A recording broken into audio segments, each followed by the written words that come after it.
Hello aspirants, स्वागत है आप सभी एस्पिरेंट्स का इस आइकॉनिक एस्पिरेंट्स पे। साथियों, कैसे हैं आप लोग? आशा करता हूं कि आप सभी अच्छे होंगे। और सबसे इम्पोर्टेंट बात साथियों कि अभी हम लोग घटना चक्र 2023 का अध्ययन कर रहे हैं, जिसमें बहुत ही अच्छे ढंग से सारे विषयों का तथ्यों के साथ हम लोग अध्ययन कर रहे हैं साथियों। इसमें आपको बहुत ही अच्छे ढंग से, और सबसे इम्पोर्टेंट बात यहाँ पे कि साथियों यहाँ पे अगर आप बीपीएससी का तैयारी कर रहे हैं, बिहार दरोगा, कांस्टेबल या फिर बिहार से जुड़े कोई भी एग्ज़ाम दे रहे हैं, तो ये बहुत इंपॉर्टेंट है, क्योंकि ये बीपीएससी के द्वारा जितने भी प्रश्न पूछे गए अब तक 1992 से 2022 तक जितने प्रश्न पूछे गए हैं, सारे प्रश्नों का यहाँ संग्रह है साथियों, और तथ्यों के साथ यहाँ पे बताया गया है। तो ये काफ़ी ज़्यादा इम्पोर्टेंट यह क्लास है। और आपसे एक रिक्वेस्ट यह है कि क्लास को आप लोग पूरा ज़रूर देखा करें, ठीक है? 2 मिनट, 3 मिनट, 4 मिनट देखने से कोई भी चीज़ समझ में नहीं आता है। जब तक आप अंत तक ना देखेंगे उसका निष्कर्ष नहीं निकलेगा, ठीक है? तो आप लोग क्लास को पूरा ज़रूर देखा करें, यही मेरा रिक्वेस्ट है आप सभी से। चैनल को सब्सक्राइब करें या ना करें वो आप देखने के बाद डिसाइड करें, लेकिन क्लास को ज़रूर पूरा देखा करें जब आप कुछ सीखने आए हैं तो, ठीक है? तो साथियों, इसमें हम लोग भारतीय इतिहास और सामान्य भूगोल, सामान्य विज्ञान, ये सभी चीज़ हम लोग लगभग अभी तक कवर कर चुके हैं। अभी हम लोग साथियों आपका भारतीय राज्य व्यवस्था का हम लोग अध्ययन कर रहे हैं, जिसमें क्लास 1 अभी आपका हो चुका है। कुछ क्वेश्चन बचे हुए थे, तो साथियों आज हम लोग उसका कवर अप करेंगे, ठीक है? और इसका पीडीएफ आप लोग टेलीग्राम चैनल से ले सकते हैं। तो साथियों वहाँ पे आप लोग ज़रूर ज्वाइन कर लीजिएगा। इस आइकॉनिक एस्पिरेंट्स का टेलीग्राम चैनल लिंक डिस्क्रिप्शन में दिया गया है, वहाँ ज़रूर आप लोग ज्वाइन कर लीजिए, ठीक है? चलिए स्टार्ट करते हैं अपने सेशन को। ध्यान दीजिएगा साथियों, यहाँ पे प्रश्न नंबर 102 है, ठीक है? 101 प्रश्नों तक हम लोग कल के क्लास में अध्ययन कर लिए थे। आज हम लोग 102 से अध्ययन करेंगे। तो प्रश्न नंबर पहला कह रहा साथियों आपका, लोकसभा के चुनाव में निर्वाचित होने के लिए किसी व्यक्ति की जो न्यूनतम आयु होती है वो कितनी होती है? तो याद रखेंगे इसका सही आंसर आपका 25 वर्ष हो जाएगा, ठीक है? याद रखिएगा साथियों, अनुच्छेद 84 ख के अनुसार लोकसभा में निर्वाचित होने के लिए न्यूनतम जो आयु सीमा होती है वह 25 वर्ष होती है, और राज्यसभा में निर्वाचित होने की जो आयु सीमा होती है यह आपका 30 वर्ष होता है, ठीक है? तो इसको याद आप लोग रखिएगा। चलिए नेक्स्ट प्रश्न कह रहा है, लोकसभा का सदस्य चुनने के लिए एक व्यक्ति को किस आयु से कम का नहीं होना चाहिए? तो याद रखिएगा उसे कम से कम क्या होना चाहिए साथियों? तो 25 वर्ष से कम नहीं होना चाहिए, कम से कम, ठीक है? तो न्यूनतम इस बात की जा रही है, न्यूनतम की। नेक्स्ट क्वेश्चन कह रहा है, संसद सदस्य बनने हेतु न्यूनतम जो उम्र है वह क्या है? तो संसद के सदस्य बनने का जो न्यूनतम आयु है साथियों वह 25 वर्ष है। तो देख रहे हैं आप लोग कि सारा प्रश्न दोहराया गया है। बहुत ही इंपॉर्टेंट प्रश्न है साथियों, याद रखिएगा। नेक्स्ट क्वेश्चन कह रहा है आपका कि लोकसभा चुनाव का कोई प्रत्याशी अपनी जमानत खो देता है यदि उसे प्राप्त ना हो सके। क्या नहीं हो सकता है प्राप्त? तो याद रखिएगा, क्या वह वेद मतों का 1/3 भाग, वेद मतों का 1/4 भाग होगा, या फिर साथियों हम लोग देख लेते हैं क्या होगा, वेद मतों का 1/5 भाग, उपयुक्त में से कोई नहीं। याद रखेंगे साथियों, उपयुक्त में से क्या होगा? यहाँ उपयुक्त में से कोई नहीं होगा, क्योंकि ध्यान दीजिएगा थोड़ा सा, यहाँ पे आपको डिटेल में बता देते हैं कि जनप्रतिनिधि अधिनियम 1951 की धारा 158 के तहत क्या होता है साथियों? तो चुनाव में यदि कोई प्रत्याशी वेद मतों का 1/6 भाग प्राप्त नहीं कर सकता, तब साथियों क्या होता है? तो उस उम्मीदवार की जमानत राशि जब्त हो जाती है, याद रखेगा, ठीक है? तो इस बात को आप याद रखेगा, वह अपनी जमानत खो बैठता है, बहुत ही इंपॉर्टेंट है। तो साथियों कम से कम कोई भी प्रतिनिधि जब चुनाव में खड़ा होता है, कोई भी पार्टियां जब चुनाव में खड़ा होती है, तो उसे कम से कम 1/6 भाग वोट प्राप्त करना होता है, नहीं तो साथियों उस पर क्या लग जाता है? पेनल्टी लग जाता है। इस बात को आप लोग याद रखिएगा। नेक्स्ट क्वेश्चन कह रहा है आपका, लोकसभा में राज्यवार सीटों का आवंटन सन 1971 की जनगणना पर आधारित है। यह निर्धारण किस वर्ष तथा यथावत रहेगा? याद रखिएगा, जो यह साथियों निर्धारण तिथि है यह आपका 2026 तक इसी तरह से रहेगा, ठीक है? तो इसको अभी नहीं बदला जाएगा, यह 2026 तक इसी प्रकार से रहेगा, याद रखिएगा। यहाँ पे कुछ तथ्य है जिसको याद रखिएगा कि संविधान के 84वें संशोधन अधिनियम 2000 के द्वारा साथियों अनुच्छेद 81(3) के साथियों 81(3) में संशोधन करके क्या कर दिया कि 2000 के स्थान पर लोकसभा में राज्यवार सीटों का आवंटन जो था वह निर्धारण तिथि 2026 में संशोधन किया जाएगा। इस बात को याद रखेंगे। निर्धारण के लिए 1971 की जनगणना के आधार माने गए हैं, इसको भी आप लोग याद रखिएगा। ठीक है, तो काफ़ी इंपॉर्टेंट बात यहाँ पे बताया जा रहा है, याद रखिएगा। नेक्स्ट क्वेश्चन कह रहा है वर्तमान लोकसभा में प्रत्येक राज्यों के लिए स्थानों का आवंटन आधारित है, वह कितना है? तो याद रखिएगा 1971 की जनगणना पर आधारित है। ठीक है, अभी जस्ट हम आपको इस बात को बता दिए हैं। नेक्स्ट क्वेश्चन कह रहा है निम्नलिखित भारतीय राज्यों में से किसकी राज्य विधानसभा में सदस्यों की संख्या अधिक है? तो याद रखिएगा साथियों, इसका सही आंसर आपका हो जाएगा ऑप्शन बी, हिमाचल प्रदेश। ठीक है, हिमाचल प्रदेश की जो है संख्या साथियों वह क्या है? सदस्यों की संख्या अधिक है। किस में? सिर्फ इंस में। ठीक है, यह ऑप्शन में। अगर यहाँ पे ऑप्शन उत्तर प्रदेश रहे तो याद रखिएगा साथियों उत्तर प्रदेश सबसे अधिक हो जाएगा। ठीक है, अभी जो यहाँ ऑप्शन दिया गया है इस ऑप्शन में क्या होगा? तो आपका हिमाचल प्रदेश सही होगा। चलिए बात की जाए आगे, तो ध्यान दीजिएगा तथ्यों पे। संविधान के भाग 6 में अनुच्छेद 138 से साथियों 168 से आपका 212 तक राज्य में विधानमंडल का वर्णन किया गया है। ठीक है, तो बहुत इंपॉर्टेंट है, अगर आपसे पूछा जाए तो इसको याद रखिएगा। और अनुच्छेद 170 के अनुसार प्रत्येक राज्य में विधानसभा उन राज्य में प्रादेशिक निर्वाचन क्षेत्र से प्रत्यक्ष निर्वाचन चुनाव चुने गए अधिनियम 500 तथा न्यूनतम के साथियों 60 सदस्यों को मिलाकर बनेगी। इसको भी आप लोग याद रखेगा। और वर्तमान समय में सबसे छोटी अगर विधानसभा को है तो वह केंद्र शासित प्रदेश आपका पुडुचेरी हो जाएगा साथियों, याद रखेंगे। जबकि राज्यों में सिक्किम हो जाएगा। ठीक है, अगर आपसे पूछा जाए राज्यों में सबसे छोटा विधानसभा वाला क्षेत्र कौन है तो आपका सिक्किम है। लेकिन आपसे पूछा जाए कि भारत का केंद्र शासित प्रदेशों में सबसे छोटा जो विधानसभा क्षेत्र है वह आपका पुडुचेरी हो जाएगा साथियों। ठीक है, चलिए बात की जाए नेक्स्ट क्वेश्चन की, तो उम्मीद करते हैं कि साथियों आप लोग समझ पा रहे होंगे चीज़ों को। ठीक है, अपने तरफ से हम समझाने का पूर्णतः से कोशिश कर रहे हैं। अब यहाँ पे ध्यान दीजिएगा साथियों कि इसके साथ ही सबसे बड़ी विधानसभा उत्तर प्रदेश है जो कि 403 है। अभी जस्ट हम आपको बताए हैं साथियों कि सबसे बड़ा उत्तर प्रदेश है। ठीक है, उसके बाद साथियों अरुणाचल प्रदेश आता है, मेघालय आता है, मणिपुर आता है, एक संख्या एक समान तथा हिमाचल प्रदेश 68 सीट की सर्वाधिक क्या है साथियों संख्या है। ठीक है, तो इसलिए इस चीज़ को याद रखिएगा, सारे क्षेत्र का सारे राज्यों का जो है साथियों यह लोकसभा सीट विधानसभा सीट इस सबको आप लोग याद रखिएगा तो आपके लिए काफ़ी ज़्यादा फायदा होगा। चलिए नेक्स्ट क्वेश्चन कह रहा है लोकसभा में आंग्ल भारतीय समुदाय से सदस्य मनोनीत करने की शक्ति किसके पास होता है? तो याद रखिएगा इसका जो शक्ति होता है साथियों यह भारत के राष्ट्रपति के पास होता है। आप सभी को पता होगा कि भारत के राष्ट्रपति के पास क्या होता है, तो आंग्ल भारतीयों को चुनने का शक्ति होता है। ठीक है, तो इसको याद रखिएगा साथियों, यह बात याद रखेंगे कि जो यह आंग्ल भारतीय हैं इसको अब चुनने के जो प्रावधान थे यह हटा दिए गए हैं। ठीक है, तो इसको भी आप लोग याद रखिएगा। चलिए बात की जाए आगे, तो यहाँ ध्यान दीजिएगा कि अनुच्छेद 331 के अनुसार लोकसभा में आंग्ल भारतीय समुदाय के सदस्यों को मनोनीत करने की जो शक्ति है यह राष्ट्रपति के पास होती है और राष्ट्रपति अधिकतम 2 सदस्यों को नामित कर सकता है, यह भी याद रखेंगे। 104वें संविधान संशोधन अधिनियम 2019 के द्वारा अब इसे क्या कर दिया गया है, तो निष्प्रभावित कर दिया गया अर्थात हटा दिया गया है। ठीक है, अभी हम आपको इस बात के बारे में जानकारी दे चुके थे। आगे कह रहा है कि भारतीय संविधान के किस अनुच्छेद के अंतर्गत लोकसभा में अनुसूचित जाति के आरक्षण का प्रावधान किया गया है? तो याद रखिएगा इसका अनुच्छेद आपको 330 हो जाएगा। ठीक है, अनुच्छेद 330। चलिए जान लेते हैं इसके बारे में। तो ध्यान देंगे यहाँ पे कि साथियों अनुच्छेद भारतीय संविधान के अनुच्छेद 330 का एक के तहत लोकसभा में अनुसूचित जातियों के लिए आरक्षण का प्रावधान किया गया है। बहुत इंपॉर्टेंट है, अगर आपसे पूछ दिया जाए तो याद रखेंगे इस बात को।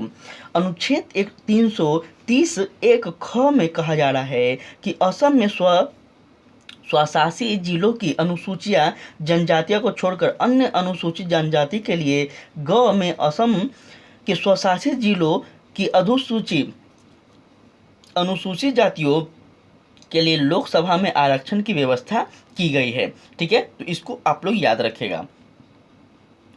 नेक्स्ट अगर बात की जाए तो ध्यान दीजिएगा कि लोकसभा को कार्यकाल पूरा होने से पहले भंग किया जा सकता है। याद रखिएगा, लोकसभा को कब भंग किया जा सकता है?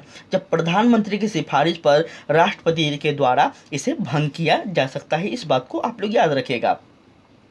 अनुच्छेद 85(2) ख के अनुसार लोकसभा को कार्यकाल पूरा होने से पहले भी भंग किया जा सकता है जब प्रधानमंत्री या फिर मंत्रिपरिषद की क्या होगी, सिफारिश पर राष्ट्रपति के द्वारा।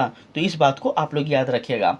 आगे अगर बात की जाए तो यहाँ ध्यान दीजिएगा, नेक्स्ट प्रश्न आपका कह रहा है कि लोकसभा को उसके कार्यकाल की समाप्ति के पूर्व ही भंग किया जा सकता है। साथियों, इसका सही प्रश्न आपका हो जाएगा इसका ऑप्शन राष्ट्रपति के द्वारा और परिषद की सलाह पर, जो कि अभी हम जस्ट आप लोग पढ़ चुके होंगे।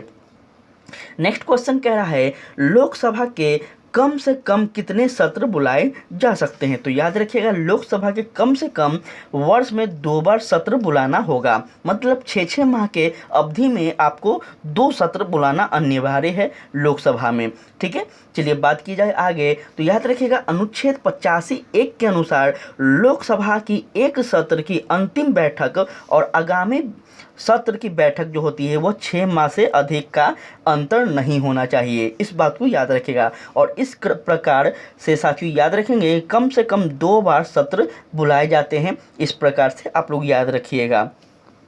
बात की जा रही है नेक्स्ट प्रश्नों की, तो याद रखेंगे कौन सा राज्य सबसे अधिक प्रतिनिधित्व लोकसभा में भेजता है? तो याद रखेंगे सबसे अधिक जो प्रतिनिधित्व भेजता है वह आपका कौन सा हो जाएगा? तो उत्तर प्रदेश हो जाएगा। क्योंकि उत्तर प्रदेश में क्या है, तो साथियों उत्तर प्रदेश में जनसंख्या अधिक है, इसलिए साथियों याद रखेंगे यहाँ पे सीटों की संख्या भी अधिक है।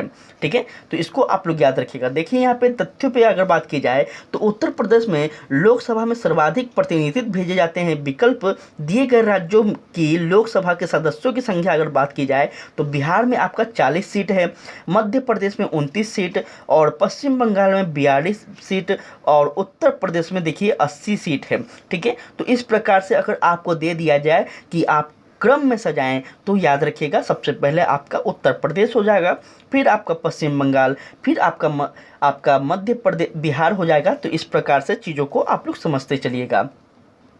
चलिए बात की जाए नेक्स्ट प्रश्नों की, तो कह रहा है जहां तक लोकसभा में प्रतिनिधित्व का प्रश्न है, कौन से राज्य दूसरे स्थान तीसरे दर्जे पर है? तो याद रखिएगा आपका बिहार और महाराष्ट्र जो है यह आपका दूसरे और तीसरे दर्ज पे हो जाएगा। याद रखिएगा इस बात को। ध्यान दीजिएगा, यहाँ पे कुछ तथ्य हैं, हम उसको आपको बता देते हैं। तो कह रहा है कि प्रश्नकाल के समय 3 राज्य नहीं बने थे। ठीक है, उस राज्य में क्या है, तो बिहार लोकसभा सीटों की संख्या जो है वह 54 था और महाराष्ट्र में 48 थी। वर्ष 2000 में 3 राज्यों के गठन के साथ संख्या में परिवर्तन आया और अब इसी स्थिति जो है वह इस प्रकार है। लोकसभा में प्रथम स्थान उत्तर प्रदेश का 80 सीट है। ठीक है, उसके बाद आपका महाराष्ट्र जो कि 48 सीट है और पश्चिम बंगाल 42 सीट है और उसके बाद साथियों आपका मध्य प्रदेश 29 सीट है, तमिलनाडु 39 सीट है और आपका बिहार जो कि क्या है तो 40 सीट है। तो इस तरह से चीज़ों को याद रखिएगा। आपसे पूछा जाएगा लोकसभा का चुनाव हाल ही में होने वाला है, तो अभी यह चर्चा का विषय बना रहेगा। आप लोग इसको याद रखिएगा। अभी साल भर जो यह प्रश्न है साथियों चर्चा का विषय बना रहेगा, क्योंकि आप सबको पता है कि 24 में लोकसभा का चुनाव होने वाला है। चलिए बात की जाए नेक्स्ट क्वेश्चन की, तो कह रहा है लोकसभा का पहला आम चुनाव कब हुआ था? याद रखिएगा इसका सही आंसर आपका 1952 हो जाएगा। ठीक है, चलिए बात की जाए आगे तथ्यों की, तो यहाँ ध्यान दीजिएगा आप लोग। लोकसभा का जो प्रथम आम चुनाव हुआ था यह 25 अक्टूबर 1951 से 52 को क्या हुआ था, फरवरी में हुआ था। याद रखिएगा इस बात को।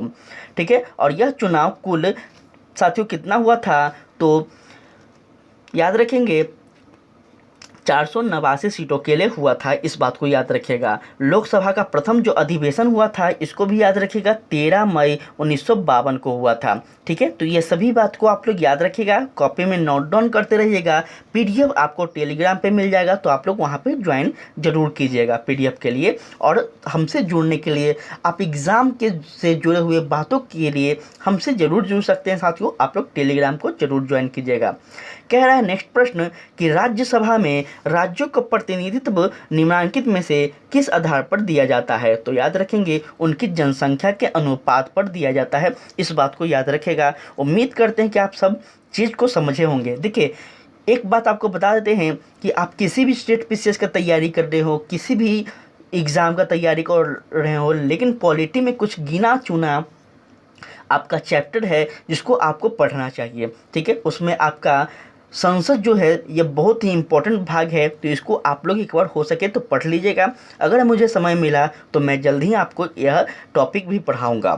ठीक है, तो चलिए बात की जाए आगे। कह रहा है राज्यसभा में राज्यों को प्रतिनिधित्व उनकी जनसंख्या के अनुपात में दिया जाता है, और इस प्रकार किस राज्य से राज्यसभा में कितनी सीटें होगी इसका निर्धारण संविधान की 4थी अनुसूची में की जाती है। तो इसको याद रखिएगा, काफ़ी इंपॉर्टेंट है, आपसे यहाँ पे एक ऑब्जेक्टिव बन सकता है। ठीक है, चलिए बात की जाए आगे। तो कह रहा है राज्यसभा के सदस्य चुने जाते हैं कैसे? तो याद रखिएगा 6 वर्ष के लिए। ठीक है, राज्यसभा के जो सदस्य हैं ये 6 वर्षों के लिए चुने जाते हैं, और याद रखेंगे राज्यसभा कभी भी भंग नहीं होता है। ठीक है, क्योंकि चुनाव लोकसभा का होता है तो लोकसभा भंग होता है, ना कि राज्यसभा। यह क्या होता है? तो यह 6 वर्ष के लिए होता है, और प्रत्येक 2 वर्षों पर सदस्य जो है यह अवकाश ग्रहण करते हैं, इसको भी याद रखिएगा आप लोग। ठीक है, चलिए बात की जाए यहाँ पे। तो कह रहा है राज्यसभा का जो विखंडन है यह विखंडन नहीं होता है, अर्थात एक अस्थाई सदस्य है, यह याद रखिएगा। और इसके 1/3 प्रत्येक 2 वर्षों पर क्या करती है? तो अपने पदों की विस्तृत हो जाते हैं, और राज्यसभा के जो कार्यकाल है यह 6 वर्ष तक होता है। किस अनुच्छेद के तहत? तो 83 के 1 के तहत। ठीक है, चलिए बात की जाए आगे। कह रहा है राज्यसभा को अस्थाई सदस्य कहते हैं क्योंकि याद रखेंगे इसे विखंडित नहीं किया जा सकता, इसे इसलिए क्या कहते हैं? तो अस्थाई क्या कहते हैं? अस्थाई सदन कहते हैं। लेकिन लोकसभा को अगर पूछा जाए कि लोकसभा क्या है, अस्थाई है या फिर अस्थाई है, तो याद रखेंगे वह क्या है? अस्थाई है, क्योंकि उसका कभी भी विखंडन हो सकता है। चलिए बात की जाए नेक्स्ट क्वेश्चन की। तो ध्यान दीजिएगा, कह रहा है राज्यसभा को भंग करने का अधिकार किसके पास है? तो याद रखिएगा राज्यसभा को जो भंग करने का अधिकार प्राप्त है वह आपका हो जाएगा राष्ट्रपति के पास है। ठीक है, याद रखेंगे ऑप्शन नंबर, 1 मिनट साथियों, सॉरी थोड़ा क्षमा चाहेंगे, उपराष्ट्रपति के पास बिल्कुल नहीं हो सकता है, राष्ट्रपति के पास, सर्वोच्च न्यायालय पास, उपयुक्त में से कोई नहीं। तो याद रखेंगे आपका डी आंसर सही हो जाएगा। सॉरी साथियों, थोड़ा सा हम क्षमा चाहेंगे कि आपका बी नंबर बता दिए थे। ठीक है, तो यहाँ ध्यान दीजिएगा राज्यसभा एक अस्थाई सदन है, अतः इसे भंग नहीं किया जा सकता। अभी हम जस्ट बोले थे और हम ही इस चीज़ को गलती कर बैठे। अभी हम ऊपर क्लास स्लाइड में आपको बताए थे कि राज्यसभा कभी भी भंग नहीं होता है, क्योंकि यह अस्थाई सदस्य है। क्या है? अस्थाई सदन है। और साथियों हम अभी गलती कर बैठे थे, उसके लिए हम क्षमा चाहते हैं। ठीक है, तो इस बात को याद रखिएगा, लोकसभा भंग होते हैं, ना कि राज्यसभा। चलिए बात की जाए नेक्स्ट क्वेश्चन की। तो याद रखिएगा राष्ट्रपति द्वारा राज्यसभा में कितने व्यक्ति मनोनीत किए जाते हैं? तो याद रखेंगे यह आपका 12 व्यक्ति हो जाएंगे। 12 व्यक्तियों को मनोनीत किया जाता है। और आप सब ये बताइएगा कि किस किस क्षेत्र में ये 12 व्यक्ति को मनोनीत किया जाता है। क्या आम व्यक्तियों को चुना जाता है, या फिर किसी भी मतलब किसी कह सकते हैं साथियों किसी फील्ड में इम्पोर्टेंट व्यक्ति होते हैं उनका चयन किया जाता है? इस चीज़ को आप लोग कमेंट में बताइएगा। यहाँ ध्यान दीजिएगा कि अनुच्छेद 80 के अनुसार राष्ट्रपति द्वारा राज्यसभा में 12 व्यक्तियों को मनोनीत किया जाता है, जिनमें साहित्य हो गया, आपका विज्ञान, कला, समाज सेवा, और ये सभी के जो विशेषज्ञ होते हैं इनके क्या करते हैं? तो चयन किया जाता है। नेक्स्ट कह रहा है राज्यसभा के चेयरमैन हैं कौन? तो याद रखेंगे भारत के उपराष्ट्रपति होते हैं राज्यसभा के चेयरमैन या फिर सभापति। ठीक है, राज्यसभा का जो पदेन अध्यक्ष क्या होते हैं, तो उपराष्ट्रपति होते हैं, और वह राज्यसभा का सदस्य नहीं होते हैं। इस बात को भी आप लोग याद रखेंगे। अनुच्छेद 89(1) के व अनुच्छेद 64 के अनुसार वह राज्यसभा का पदेन सभापति होते हैं। तो अनुच्छेद को याद रखिएगा। आप सभी से रिक्वेस्ट है, आपसे आर्टिकल पूछे जा सकते हैं। आर्टिकल बहुत ही इंपॉर्टेंट होता है, तो आप लोग याद रखिएगा। लोकसभा के स्पीकर का निर्वाचन होता है, याद रखिएगा, लोकसभा के सदस्यों के द्वारा उनका निर्वाचन होता है। लोकसभा के जो भी सदस्यगण होते हैं उन सदस्यों में से ही एक स्पीकर का क्या होता है, चयन किया जाता है। इस बात को याद रखिएगा। चलिए बात की जाए यहाँ तथ्यों की, तो याद रखेंगे लोकसभा के जो स्पीकर हैं इसका निर्वाचन लोकसभा के सदस्यों के द्वारा किया जाता है। और वर्तमान में लोकसभा के 2 अध्यक्ष हैं, वह कौन है, तो ओम बिरला हैं। इसको याद रखिएगा, ठीक है। और उपाध्यक्ष कौन है, तो याद रखेंगे एम थम्बी दुरई हैं, ठीक है। इनको याद रखिएगा, ठीक है। तो इस बात को याद रखिएगा आप लोग। चलिए बात की जाए आगे। कह रहा है लोकसभा के वर्तमान उपाध्यक्ष कौन हैं, तो अभी जस्ट हम बता दिए हैं आपको कौन है। थोड़ा बताइएगा इसमें कौन सा सही हो जाएगा। आपके सामने अभी दिया गया था कौन है, तो आप लोग बताइएगा। तो इसका सही आंसर इनमें से कोई नहीं हो रहा है, ठीक है। आप लोग देख लीजिएगा, हम ऊपर के स्लाइड में अभी जस्ट बताए हैं आपको।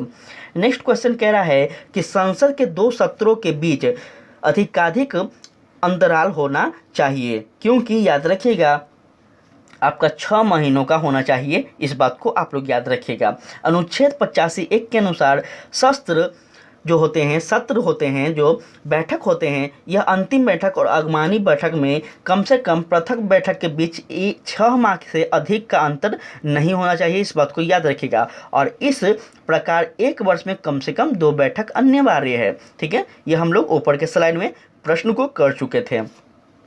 नेक्स्ट क्वेश्चन कह रहा है कि राजनीतिक शब्दावली में शून्यकाल का अर्थ है क्या। साथियों इसका आंसर क्या है, तो इसका आंसर यहाँ पे डिटेल में नहीं दिया गया है। तो थोड़ा सा आपको सबको पता होगा कि साथियों जब भी ऐसा रहता है तो हम तथ्यों पे बात करते हैं, ठीक है। क्योंकि यहाँ पे प्रश्न गलत भी हो सकते हैं, इसलिए हम लोग तथ्य पढ़ेंगे तो आपने आप चीज़ों को समझ जाएंगे। अब यहाँ पे ध्यान दीजिएगा तथ्य क्या कह रहा है। तो देखिए यहाँ पे आपका तथ्य साथियों, प्रश्नकाल और सभा पटल पर सत्र रखे जाने के तत्काल पश्चात तथा किसी सूचीबद्ध कार्य को सभा द्वारा शुरू करने से पहले समय का लोकप्रिय नाम शून्यकाल होता है, ठीक है। इस बात को आप लोग जान गए, शून्यकाल किसे कहते हैं। यह मध्यमा 12 बजे शुरू होता है और इस अवधि को शिष्ट भाषा में शून्यकाल कहते हैं। इसको याद रखिएगा, ठीक है। संसद में शून्यकाल कब प्रारंभ होता है, तो 12 बजे के समय। इस बात को याद रखिएगा, आपसे पूछा जाएगा। लोकसभा में कथित शून्यकाल में मामले उठाने के लिए सदस्य प्रतिदिन क्या करते हैं, तो पूर्वाह 10 बजे से पूर्व जिस महत्वपूर्ण विषय को सभा में उठाना चाहते हैं उसके बारे में स्पष्ट बताते हुए अध्यक्ष को सूचना देते हैं। और याद रखिएगा इस बात को भी कि साथियों कि सभा में ऐसे मामले को उठाने या न उठाने की जो अनुमति है वह कौन देता है, तो अध्यक्ष पर निर्भर करता है। वह अध्यक्ष चाहेंगे कि कैसे प्रश्न पूछे जाएंगे, कैसे प्रश्न नहीं, यह शून्यकाल को कहा जाता है। और संसदीय प्रक्रिया में शून्यकाल का शब्द होता है औपचारिक मान्यता प्राप्त नहीं है। अतः दिए गए प्रश्न में कोई भी विकल्प क्या है, सही नहीं है। इसलिए साथियों आप लोग यहाँ पे देख लिए कि कोई भी विकल्प सही नहीं था, इसलिए हम क्या करते हैं, तथ्यों पे बात करते हैं, ठीक है। तो आप समझ गए होंगे कि हम तथ्य क्यों आपको बताएं, आंसर क्यों नहीं बताएं। बात किया जाए ना आगे की, तो कह रहा है भारतीय प्रशासन में विभाजन प्रणाली किससे संबंधित है। साथियों इसका सही आंसर आपका नीति या फिर कार्यान्वयन से हो जाएगा। अब ध्यान दीजिएगा यहाँ तथ्य पे, तो आपको शायद समझ में ज़्यादा आएगा। भारतीय प्रशासन में विभाजन की जो प्रणाली है यह नीति निर्माण और क्रियान्वयन पर संबंधित है। इसमें सचिवालय नीति निर्माण करता है जबकि क्रियान्वयन संबंधित निकायों में एजेंसियों द्वारा किया जाता है, ठीक है। तो इस बात को आप लोग याद रखेगा। कह रहा है निम्नलिखित में से कौन सी संसदीय समिति कार्यपालिका को नियम विनियम बनाने के लिए प्रयोजित शक्ति से संबंधित है। इसका सही आंसर आपका ऑप्शन बी अधीनस्थ विधान पर सीमित हो जाएगा, ठीक है। अधीनस्थ विधान पर समिति हो जाएगा, याद रखिएगा। बात की जाए तथ्यों की तो याद रखेंगे संसद की अधीनस्थ विधान पर समिति 15 सदस्यों की अस्थायी समिति होती है और यह समिति कार्यपालिका को क्या करती है तो प्रत्यायोजित विधान पर संसद का रिपोर्ट देती है। इस बात को आप लोग याद रखिएगा, इस समिति का जो कार्य है वह क्या है तो इस बात को याद रखिएगा।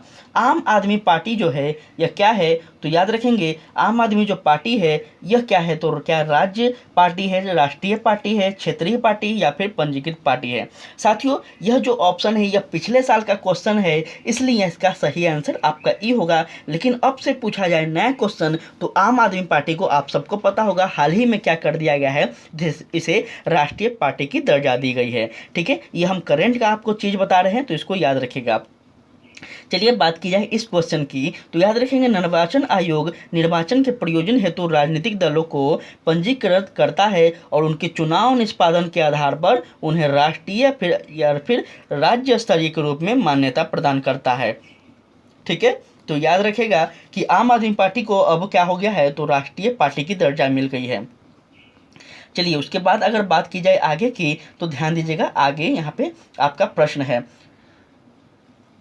चलिए बात की जाए 130 प्रश्नों की तो देख रहे कह रहा है कि एक सेकंड साथियों, कह रहा है संसद के दोनों सदनों का संयुक्त अधिवेशन आयोजित होता है कब। याद रखिएगा कब होता है तो ये प्रश्न हम आपको कई बार बता चुके हैं। कब होता है जब साथियों आपका ऑप्शन क्या हो जाएगा डी, केवल 4 ऐसे विधेयक पर विचार करने और उसे पारित करने के लिए जिस पर दोनों सदनों में मतभेद हो। मतलब जानकर चलिएगा कि वैसे विधेयक संयुक्त अधिवेशन संयुक्त बैठक कब होता है, वैसा विधेयक जो राज्यसभा से और लोकसभा से, अगर लोकसभा से पास हो गया तो राज्यसभा को क्या है उस पर असहमति है, अगर राज्यसभा से पास हो गया तो लोकसभा में असहमति है। लेकिन साथियों याद रखिएगा कि ज़्यादातर ऐसे विधेयक होते हैं जो लोकसभा से 100% पास हो जाते हैं लेकिन राज्यसभा में जाकर अटक जाते हैं। ऐसे विधेयक के लिए क्या होता है तो संयुक्त अधिवेशन संयुक्त बैठक की मांग की जाती है और इसका संचालन कौन करते हैं तो याद रखिएगा राष्ट्रपति द्वारा इसका बैठक बुलाया जाता है। ठीक है, याद रखिएगा इस बात को। संविधान के अनुच्छेद 108 के अनुसार संसद के दोनों सदनों का संयुक्त अधिवेशन आयोजित किया जाता है और साथियों किसी विधेयक पर विचार करने और पारित करने में दोनों सदनों में मतभेद हो तब। ठीक है, इस बात को याद रखिएगा, आपसे पूछा जा सकता है, इंपॉर्टेंट है। भारतीय राजनीतिक व्यवस्था में इनमें से कौन सर्वोच्च है तो याद रखेंगे आपका कौन है सबसे संविधान क्या है सर्वोच्च है। भारतीय राजनीतिक व्यवस्था में सबसे इम्पोर्टेंट जो है वो अपना क्या है भारत का संविधान है। ठीक है, ये सब इस बात को याद रखेगा, इस संविधान से बढ़कर कोई भी नहीं है, इसको याद रखेगा साथियों। भारतीय राजनीतिक व्यवस्था में जो संविधान है यह क्या है तो सर्वोच्च है और यही राज्य व्यवस्था के स्वरूप उद्देश्य का निर्धारण करता है एवं विभिन्न इकाइयों के सृजन का भी प्रावधान करता है। तो इस बात को आप लोग याद रखिएगा। चलिए बात की जाए आगे नेक्स्ट प्रश्नों की तो यहाँ ध्यान दीजिएगा आप लोग। कह रहा है दिल्ली है, दिल्ली क्या है साथियों तो याद रखेंगे दिल्ली जो है यह एक केंद्र शासित प्रदेश है। आप सबको पता होगा कि संविधान की प्रथम अनुसूची के अनुसार दिल्ली एक केंद्र शासित प्रदेश है, इसको याद रखिएगा आप लोग। चलिए आगे की बात की जाए तो सिक्किम भारत का एक राज्य बनाया गया था कब तो याद रखिएगा आपका ऑप्शन नंबर सी हो जाएगा। 35वें संशोधन के अंतर्गत सिक्किम जो है यह भारत का एक राज्य बना था, इस बात को याद रखेंगे। चलिए आगे की अगर बात की जाए तो यहाँ ध्यान दीजिएगा 35वें संशोधन कब हुए थे तो 1974 में साथियों और इसी के द्वारा सिक्किम में संयुक्त राज्य के रूप में शामिल किया गया था। 36वें संविधान संशोधन 1975 द्वारा सिक्किम को 22वां राज्य का दर्जा प्रदान किया गया था, इस बात को आप लोग याद रखिएगा। ठीक है, चलिए आगे बात की जाए तो कह रहा बिहार को काटकर एक पृथक वन चालन राज्य बनाया गया था, बनाना संभव है कब जब याद रखेंगे तो क्या हो जाएगा, क्या वह राज्य विधानसभा में कानूनी पारित करके राज्यपाल द्वारा अध्यादेश को पारित करके संवैधानिक औपचारिकता को समाप्त करके। साथियों इसका सही आंसर इनमें से कोई नहीं होगा। अब हम लोग तथ्य पे बात किया जाए तो यहाँ ध्यान दीजिएगा राज्य का निर्वाचन करने का अधिकार जो है यह अनुच्छेद 3 के अनुसार संघीय संसद को है। ठीक है, इस बात को याद रखिएगा। और बिहार को काटकर पृथक वनाचालन का राज्य जो बना वह संसद के प्रावधानों के द्वारा संभव हो सका है, इस बात को आप लोग याद रखिएगा, जो कि आपका इस ऑप्शन में नहीं दिया गया था। ठीक है, तो इस बात को आप लोग याद रखेंगे। नेक्स्ट क्वेश्चन कह रहा है आपका, संविधान समीक्षा आयोग जिसे फरवरी 2000 में गठित किया गया, इसके अध्यक्ष कौन थे? तो याद रखिएगा MN वेंकटैया थे साथियों, ठीक है, कौन थे? वेंकटेचलैया थे, याद रखिएगा MN वेंकटेचलैया थे साथियों, इस चीज़ को याद रखिएगा। थोड़ा सा नाम टफ है तो आप लोग देखिएगा इसको थोड़ा ध्यान से, ठीक है। याद रखेंगे कि संविधान समीक्षा आयोग का गठन फरवरी 2000 में किया गया था और आयोग के जो अध्यक्ष थे जस्टिस MN वेंकटेचलैया थे और आयोग ने अपनी अंतिम रिपोर्ट जो है यह 31 मार्च 2002 को पेश की थी, ठीक है। तो इस तरह से चीज़ों को याद रखेगा। कहता है कि भारत के सर्वोच्च न्यायालय की जो स्थापना हुई थी वो कब हुई थी? तो कब हुई थी साथियों? तो भारतीय संविधान के द्वारा हुई थी, ठीक है। कब हुई थी? भारतीय संविधान के द्वारा की गई थी। चलिए तथ्य पे बात किया जाए तो यहाँ ध्यान दीजिएगा, अनुच्छेद 124 में न्यायाधीशों की संख्या का उल्लेख किया गया है, इस बात को याद रखेगा। भारतीय संविधान के अनुच्छेद 124 में है क्या? तो न्यायाधीशों की संख्या की बात की गई है। जब संविधान प्रारंभ हुआ उच्चतम न्यायालय में न्यायाधीशों की संख्या मुख्य रूप से न्यायमूर्ति में के अतिरिक्त 7 थी, इस बात को याद रखेंगे। और यह याद रखिएगा कि संसद के उच्चतम न्यायालय न्यायाधीश की जो संख्या थी 1956 में अधिनियम के तहत इस संख्या को 10 कर दिया गया और 1960 में बढ़ाकर यह क्या हो गया? 13 हो गया। 1977 में 17 हो गए और 86 में साथियों यह 25 हो गया और यह देखिए आपका 2008 में 30 हो गया, 2019 में यह 33 हो गया साथियों। तो याद रखिएगा इस प्रकार से समय समय पर न्यायमूर्ति की जो संख्या थी यह बढ़ते गए, जैसे जैसे केस बढ़ता गया, जनसंख्या बढ़ते गए, लोगों की अपील बढ़ती गए, वैसे वैसे उनके सहयोग हेतु क्या होते गए? तो न्यायाधीशों की संख्या भी बढ़ती गई।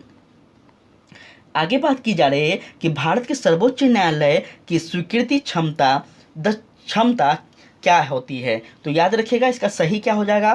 तो यहाँ पे आपका दिया गया ऑप्शन नहीं है, तो याद रखिएगा इसका सही क्या हो जाएगा? क्या वह 24 हो जाएगा, 20 हो जाएगा, 9 हो जाएगा या फिर 18 हो जाएगा? इसको आप सभी को कमेंट में बताना है, ठीक है। इसके लिए आपको कमेंट में बताना है, ये प्रश्न आपके लिए हम होमवर्क के रूप में छोड़ रहे हैं। चलिए बात की जाए आगे, तो कह रहा भारतीय सर्वोच्च न्यायालय में न्यायाधीशों की नियुक्ति कौन करता है? तो याद रखिएगा इसका सही आंसर आपका राष्ट्रपति हो जाएंगे, ठीक है। राष्ट्रपति करते हैं साथियों। याद रखिएगा भारतीय संविधान के अनुच्छेद 124(2) के अनुसार राष्ट्रपति सर्वोच्च न्यायालय के प्रत्येक न्यायाधीशों की नियुक्ति करते हैं, इस बात को याद रखिएगा। और किस आधार पर? तो कोलेजियम पद्धति के आधार पर की जाती है, इस बात को भी याद रखिएगा, जो कि सर्वोच्च न्यायालय की या फिर उच्च न्यायालय के न्यायाधीशों की नियुक्ति होती है, इसी आधार पर बात को याद रखेंगे आप लोग। आगे कह रहा है कि उच्चतम न्यायालय के न्यायाधीशों की संख्या की वृद्धि करने की शक्ति जो है वह किसके पास है? उच्चतम न्यायालय के जो न्यायाधीश हैं इनकी संख्या में वृद्धि किसके पास है यह शक्ति? तो याद रखेंगे संसद के पास है, ठीक है। इसके पास है तो संसद के पास है। किस आधार पर? तो याद रखिएगा भारतीय संविधान के अनुच्छेद 124 के अनुसार उच्चतम न्यायालय के न्यायाधीशों की जो संख्या में है उसकी वृद्धि करने की जो शक्ति है यह आपका संसद के पास है। और ये ध्यान तो यह भी बात आपको रखना होगा कि उच्च न्यायालय में न्यायाधीशों की जो संख्या है वह भेद करने का भी अधिकार किसके पास है? तो राष्ट्रपति। कम करने की शक्ति है वह राष्ट्रपति के पास है और बढ़ाने की जो शक्ति है यह संसद के पास है। तो इन दोनों में डिफरेंसेस आप याद रखिएगा, आपको यहीं पे फंसाया जा सकता है एग्जाम में। साथियों आगे बात की जाए तो कह रहा है सर्वोच्च न्यायालय के न्यायाधीश की सेवानिवृत्ति की उम्र क्या होती है? तो याद रखिएगा इसका सही आंसर आपका 65 वर्ष हो जाएगा, ठीक है। 65 वर्ष तक याद रखिएगा सर्वोच्च न्यायालय के न्यायाधीश की क्या होती है? सेवा देने की जो उम्र सीमा होती है, याद रखिएगा इसका। भारतीय संविधान के अनुच्छेद 124 में अनुसार 124 के 2 के अनुसार सर्वोच्च न्यायालय के जो न्यायाधीश हैं इनका सेवानिवृत्ति 65 वर्ष निर्धारित की गई है। चलिए बात की जाए नेक्स्ट क्वेश्चन की, तो यहाँ ध्यान देंगे आपका कह रहा है सर्वोच्च न्यायालय का न्यायाधीश अपने पद से त्याग पत्र किसको लिखकर दे सकता है? तो याद रखिएगा वह राष्ट्रपति को दे सकते हैं। किसको दे सकते हैं? राष्ट्रपति को दे सकते हैं। सर्वोच्च न्यायालय का न्यायाधीश अपने पद का त्याग पत्र राष्ट्रपति को लिखकर दे सकते हैं। इसके अतिरिक्त संसद की सिफारिश पर राष्ट्रपति द्वारा उसे पद से हटाया भी जा सकता है, तो इस बात को भी याद रखेगा। लेकिन उल्लेखनीय यह भी है क्या? तो याद रखेंगे कि भारतीय संविधान के भाग 6 में अनुच्छेद 124 को लेकर साथियों 137 तक क्या है, तो उच्च न्यायालय के गठन, स्वतंत्रता, शक्तियां और प्रक्रिया, ये सभी क्या है, न्याय, ये सभी क्षेत्रों का उल्लेख है। तो आपसे रिक्वेस्ट है कि आप लोग अनुच्छेद 124 से लेकर 147 तक एक बार जरूर पढ़िएगा, इंपॉर्टेंट है। ठीक है, आपका उच्च न्यायालय का सारा क्या है, कॉन्सेप्ट क्लियर हो जाएगा उच्चतम न्यायालय का। नेक्स्ट प्रश्न की बात की जाए तो कह रहा है न्यायिक पूर्वावलोकन का अर्थ यह है कि वह सर्वोच्च न्यायालय क्या हो जाएगा, तो याद रखेंगे तो राष्ट्रपति के विरुद्ध दोषारोपण कर सकता है, इस बात को याद रखेंगे। या फिर हो जाएगा आपका कि किसी भी राज्य के कानून को अवैध घोषित कर सकता है। तो आपका सही आंसर आपका ऑप्शन डी हो जाएगा कि किसी भी राज्य के कानून को अवैध घोषित कर सकता है। कौन कर सकते हैं, तो याद रखेंगे आपका न्यायिक पूर्वावलोकन का अर्थ होता है कि सर्वोच्च न्यायालय की, साथियों याद रखेंगे आपका ये आंसर। ठीक है, तो क्या हो जाएगा साथियों, याद रखेंगे राज्य और केंद्र के कानून को अवैध घोषित कर सकता है कौन, तो सर्वोच्च न्यायालय, इस बात को याद रखेगा। यदि केंद्र या फिर किसी राज्य के द्वारा बनाए गए कानून संवैधानिक प्रावधानों का उल्लंघन करते हैं तो सर्वोच्च न्यायालय उन्हें शून्य घोषित कर सकते हैं, यह भी शक्ति है। याद रखेंगे न्यायालय की यह अधिकारित न्यायिक पूर्वावलोकन में आता है, तो इस बात को याद रखेगा, काफ़ी इंपॉर्टेंट है। भारत में न्यायिक प्रणाली किस पर आधारित है, तो याद रखेगा भारत में जो न्यायिक प्रणाली है किस पर आधारित है, तो आपका ऑप्शन ई क्या हो रहा है साथियों, सही, या फिर उपयुक्त में से कोई नहीं, या फिर उपयुक्त में से एक से अधिक। अब हम तथ्यों पे बात करेंगे तो आपका कॉन्सेप्ट क्लियर हो जाएगा। ध्यान दीजिएगा, भारत में जो न्यायिक प्रणाली है यह संविधान कानून द्वारा स्थापित प्रक्रिया और परंपराओं पर आधारित है, इसलिए आपका ऑप्शन क्या हो जाएगा, ई सही हो जाएगा, उपयुक्त में से एक से अधिक। ठीक है, तो इस प्रकार से चीज़ों को आप लोग समझते चलेंगे। नेक्स्ट क्वेश्चन कह रहा है राज्य सरकार का कार्यकारी अध्यक्ष संवैधानिक प्रमुख कौन है, तो याद रखिएगा इसका सही आंसर आपका हो जाएगा ऑप्शन बी। ठीक है, राज्यपाल। ठीक है, इस बात को आप लोग याद रखिएगा। चलिए तथ्यों पे अगर बात की जाए तो यहाँ ध्यान दीजिएगा आप लोग, कहता है कि संविधान के अनुच्छेद 154(1) के अनुसार राज्य की कार्यपालिका शक्ति राज्यपाल में निहित होगी। जिस प्रकार से देश का जो कार्यपालिका प्रमुख होते हैं वो कौन होते हैं, तो राष्ट्रपति होते हैं, उसी प्रकार राज्य में क्या होते हैं, तो कार्यपालिका जो प्रमुख होते हैं यह राज्यपाल होते हैं। ठीक है, कोई दिक्कत। इसका प्रयोग वह इस संविधान के अनुसार स्वयं या फिर अपने अधीनस्थ अधिकारियों के द्वारा करते हैं। देखिए, जब आप लोग राष्ट्रपति को पढ़ेंगे उसी समय आप लोग राज्यपाल को भी पढ़ लीजिएगा तो सारा कॉन्सेप्ट आपका क्लियर हो जाएगा, क्योंकि दोनों को शक्तियाँ, दोनों की प्रावधान सब कुछ एक हैं। ठीक है, बस क्या है, तो इन दोनों का अनुच्छेद अलग है, इनका चयन प्रक्रिया अलग है, इनका चयन प्रक्रिया का अनुच्छेद अलग है, बाकी सब कुछ एक आपको मिलेगा। किसी राज्य का राज्यपाल नियुक्त किया जाता है कब, याद रखिएगा किसी राज्य का राज्यपाल कब होंगे, जब राष्ट्रपति द्वारा, किनके द्वारा, राष्ट्रपति के द्वारा उनका चयन होता है। ठीक है, किसी राज्य के राज्यपाल की नियुक्ति राष्ट्रपति के मुहर लगे आज्ञा पत्र के माध्यम से होती है। और उल्लेखनीय है कि भारतीय संविधान के अनुच्छेद भाग 6 के अनुच्छेद 153 से लेकर 167 तक राज्य की कार्यपालिका का वर्णन मिलता है। और राज्य कार्यपालिका में राज्यपाल, मुख्यमंत्री, मंत्रिपरिषद और राज्य के महाधिवक्ता, जिसे क्या कहते हैं, तो एडवोकेट जनरल कहते हैं, या फिर राज्य सरकार का वकील कह सकते हैं, यह होते हैं। राज्यपाल राष्ट्रपति के पदार्पणी पद धारण करते हैं और इसके अलावा वह कभी भी राष्ट्रपति को संबोधित कर अपना त्याग पत्र भी दे सकते हैं। तो इस बात को आप लोग याद रखेंगे।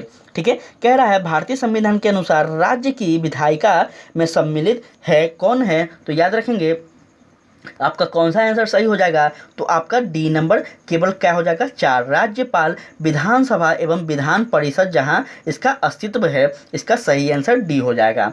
ध्यान दीजिएगा कि अनुच्छेद 168 के अनुसार राज्य की विधायिका में शामिल है वह कौन है, तो राज्यपाल, विधानसभा, विधान परिषद, ये सभी आपका इसका अस्तित्व है। नेक्स्ट क्वेश्चन कह रहा है कि उत्तर प्रदेश के राज्यपाल ने विधानसभा के सत्र के आयोजन के लिए किसके अध्यक्ष को निर्देश किया और ऐसा करने में वे उन अधिकारों का उपयोग कर रहे हैं जो उनके पद में निहित है। तो याद रखेंगे उनके पद में जो है वह कौन सा अधिकार है, तो अनुच्छेद 175(2) के द्वारा उन्होंने अपने अधिकार का प्रयोग किया था। ध्यान दीजिएगा, यहाँ पे तथ्य है उसको समझ लीजिएगा आप लोग। ठीक है, देखिए कह रहा है भारतीय संविधान के अनुच्छेद 175(2) के अनुसार राज्यपाल राज्य के विधानमंडल में उस समय लंबित किसी विधेयक के संबंध में संदेश या फिर कोई अन्य राज्य विधानमंडल के सदन या फिर सदनों को भेज सकते हैं जिस सदन को कोई संदेश उस प्रकार भेजा गया हो। याद रखिएगा कि वह सदन उस संदेश द्वारा विचार करने के लिए अपेक्षित विषय का सुविधा अनुसार शीघ्रता से विचार करेगा। इस बात को भी आप लोग याद रखेंगे। कह रहा है भारत में राज्य विधान पालकों स्टेट लेजिस्लेटिव का उच्च सदन कौन सा है? तो याद रखेंगे विधान पालिका परिषद। ऑप्शन ए आपका राइट आंसर हो जाएगा। ठीक है, इस बात को आप लोग ध्यान दीजिएगा कि अनुच्छेद 168 के अनुसार, देखिए हम जितना भी आपको आर्टिकल बता रहे हैं काफ़ी इंपॉर्टेंट है। अनुच्छेद 168 के अनुसार राज्य में विधान पालिका एवं संसदीय सदनीय द्विसदनीय होगी और द्विसदनीय विधानमंडल की स्थिति विधान पालिका परिषद उच्च सदन का होगा, विधानसभा निम्न सदन का होगा। ठीक है, कोई दिक्कत? कह रहा है राज्य विधान परिषद के सदस्य निम्नलिखित में से किस श्रेणी में चुने जाते हैं? इसका सही आंसर हो जाएगा आपका क्या थी? तो ऑप्शन डी उद्योगपति। ठीक है, इस बात को याद रखेगा। अनुच्छेद 171(3) के प्रावधानों के तहत विधान परिषद की जो संख्या है उसका उल्लेख किया गया है और इसमें 1/3 सदस्यों की जो है वो स्थानीय निकायों द्वारा क्या किया जाता है? सदस्य न्यूनतम 3 वर्षों के लिए स्थानांतरण द्वारा चुने जाते हैं। इस बात को याद रखेगा। और न्यूनतम 3 वर्षों के अध्यापन कर क्या करते हैं? तो लोगों को चुने जाते हैं। यह भी बात आप लोग याद रखेगा। अतः कहा जा सकता है कि उद्योगपति श्रेणी के राज्य विधान परिषद के सदस्यों की चुनना सदस्य जो हैं यह नहीं चुने जाते हैं। इस बात को भी आप लोग याद रखेगा।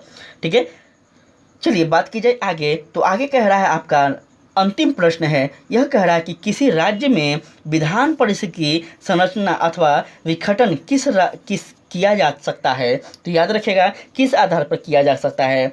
तो याद रखेंगे राष्ट्रपति के द्वारा, राज्यपाल की अनुशंसा पर। इस बात को याद रखेगा। ठीक है, अनुच्छेद क्या है साथियों? तो 169(1). ठीक है, बहुत इंपॉर्टेंट है, इस बात को समझिएगा। इसके अनुसार होता क्या है?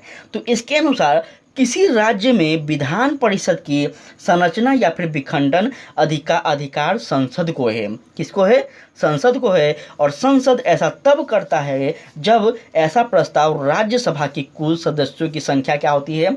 बहुमत द्वारा या फिर उपस्थित मतदान करने वाले सदस्यों की संख्या के कम से कम 1/2/3 बहुमत द्वारा पारित हो। ठीक है, तो इस बात को याद रखेंगे, तब ऐसा संसद के द्वारा किया जा सकता है।